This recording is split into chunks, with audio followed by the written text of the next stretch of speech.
I was always the one people could count on. Not in a dramatic way. Just, if something needed to be done, I would do it. Something was forgotten, I would remember.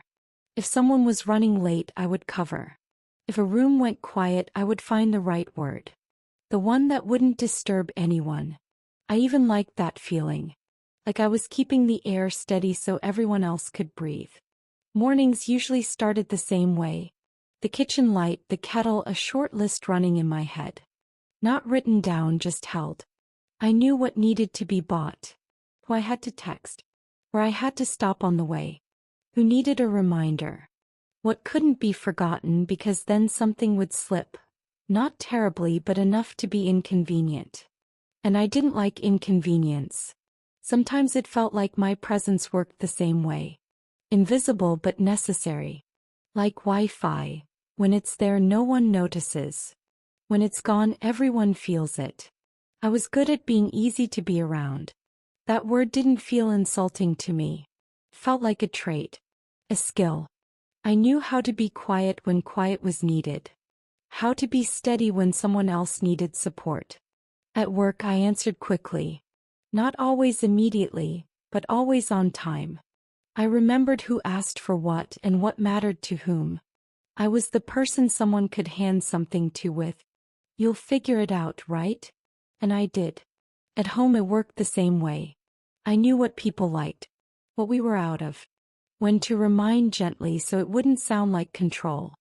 I knew how to make sure everything moved forward, even if not everyone was trying very hard. Strangely, I didn't think of this as exhaustion. I didn't feel broken. I wasn't lying in the dark crying into a pillow.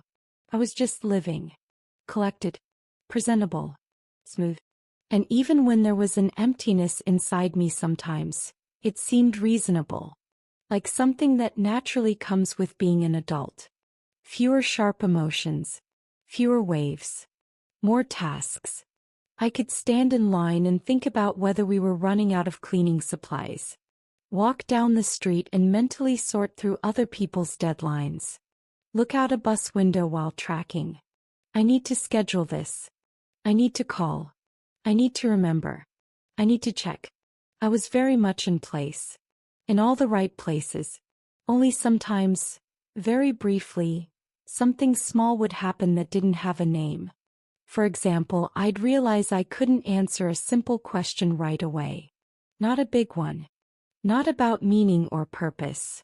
Just things like, what do you want for dinner? What kind of movie are you in the mood for? How are you feeling? I could answer for other people easily. Almost automatically. He doesn't like spicy food. She prefers it not too late. That option would be more convenient. But when it came to myself, it felt like opening a drawer I hadn't touched in a long time. One that stuck a little. I always found an answer.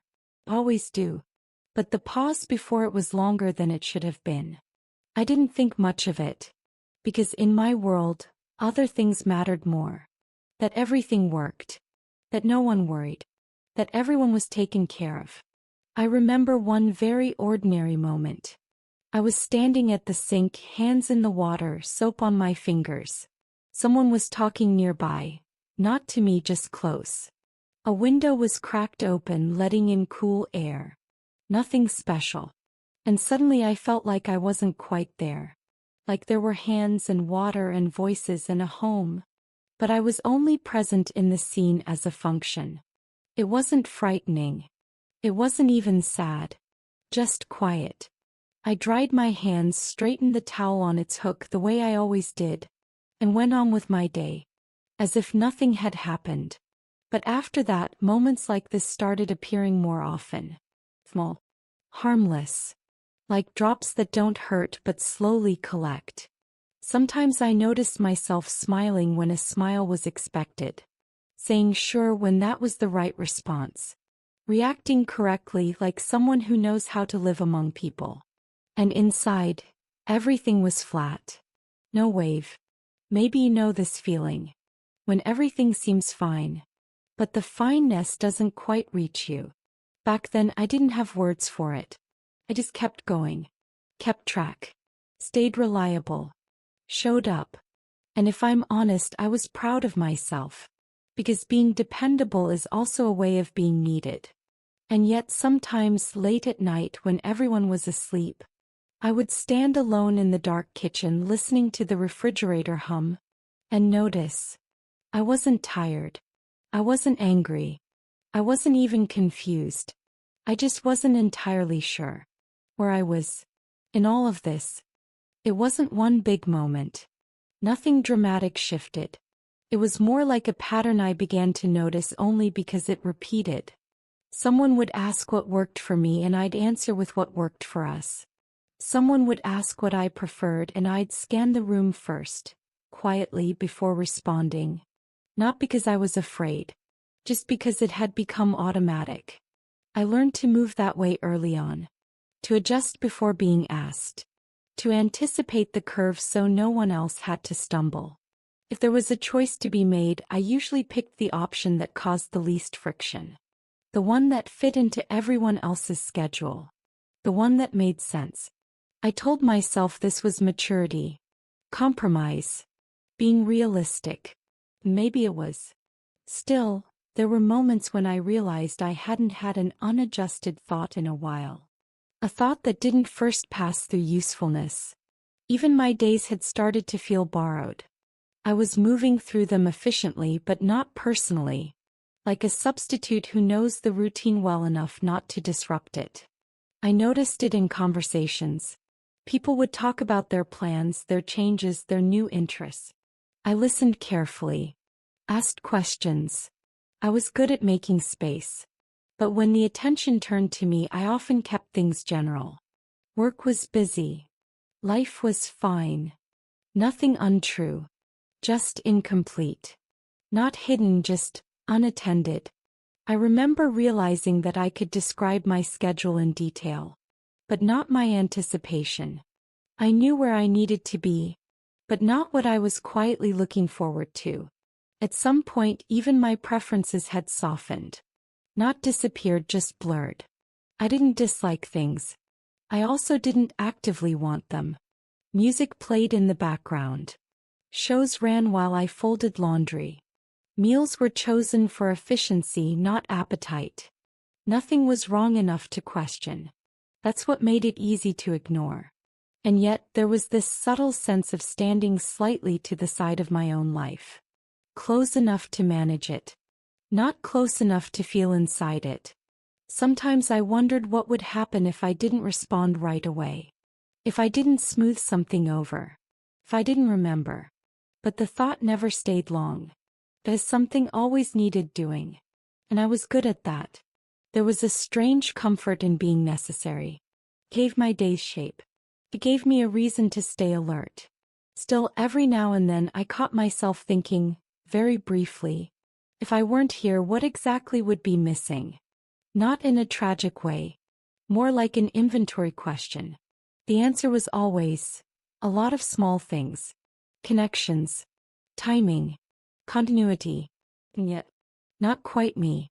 That realization didn't land all at once. It hovered. Like a sentence I hadn't finished reading. I kept showing up. Kept being available. Kept functioning.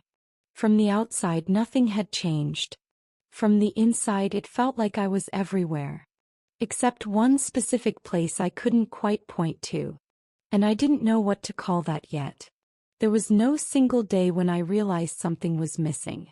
It came through repetition. Through how often I said whatever works. Through how easily I stepped back. Through how rarely I felt resistance. I noticed that decisions no longer created tension in me. Not because they were right, but because they weren't really mine. If plans changed, I adapted. If expectations shifted, I adjusted. If someone needed more, I made room. It wasn't sacrifice. It didn't feel noble. It felt efficient. At some point, I stopped checking in with myself before agreeing to things. Not intentionally. It just seemed unnecessary. I already knew the answer. The answer was usually yes. I remember sitting at a table once, listening to a conversation unfold around me. Everyone was engaged. laughing, reacting. I nodded at the right moments. And suddenly I realized I hadn't spoken in a while. Not because I was interrupted, just because there was nothing I felt the need to add. Not silence from shyness. Silence from absence. That moment stayed with me longer than it should have. Later, when I tried to remember what I had been thinking during that conversation, there was nothing there. No opinion waiting. No thought paused mid-sentence. Just blank space. I started noticing how often I existed in preparation mode. Preparing for the next task. The next need. The next adjustment. Even rest had a purpose. To be ready again. I realized I didn't have many moments that belonged only to me. Not in a dramatic way. Just none that required my presence as myself. I was present as a role. As a system. As a continuation of things already in motion. One evening, someone asked me a simple question. What do you want to do this weekend? I opened my mouth to answer. And paused. Not long. Just long enough to feel it. I scanned the usual places. Schedules. Energy levels. Weather. Other people. Only after that did I look inward. And there was very little there to consult. Not emptiness exactly. More like quiet that had gone unused. I gave an answer. A reasonable one. The conversation moved on. But something about that pause stayed with me. Not as concern. As information. I began to see myself the way others might have. Reliable. Flexible. Easy. I showed up everywhere I was needed. In conversations. In plans. In routines. I was involved in everything. And yet, when I tried to locate myself inside my own days, I found only traces. Evidence that I had been useful. Not evidence that I had been there. That thought didn't demand action. It didn't ask for change. Simply arrived. And stayed. It wasn't a revelation. No moment of clarity. Just a sentence that surfaced one day and didn't leave. I was everywhere. Except myself. It didn't arrive as a conclusion. More like something I noticed, the way you notice a sound that's been there all along. I thought about how often I occupied space for others. Held it. Managed it. Smoothed it out. How rarely I occupied it without purpose. I realized that when people thought of me, they likely thought of reliability.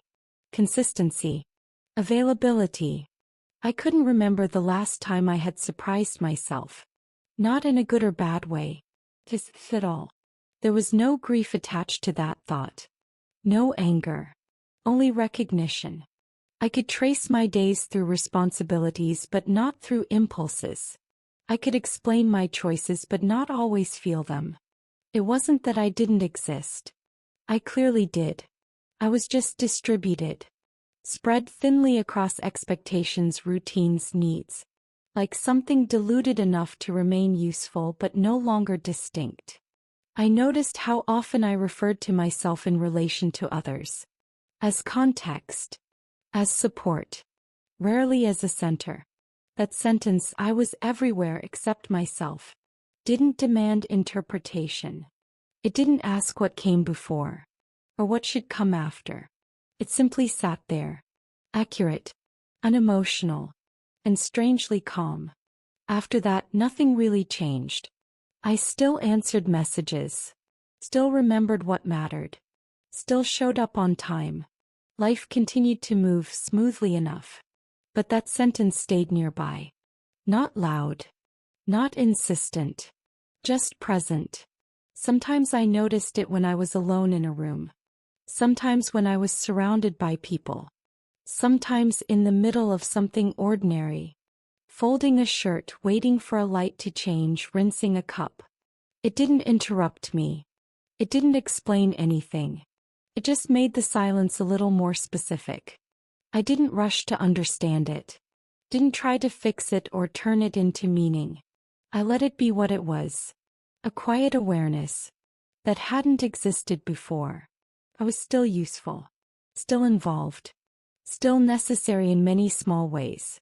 And somewhere inside all that, there was now the knowledge that I had been present everywhere, except in one place. I had never learned how to look it directly. I didn't know what that meant. I still don't. So I kept going. Not differently, just with that knowing beside me, like an empty chair in a familiar room.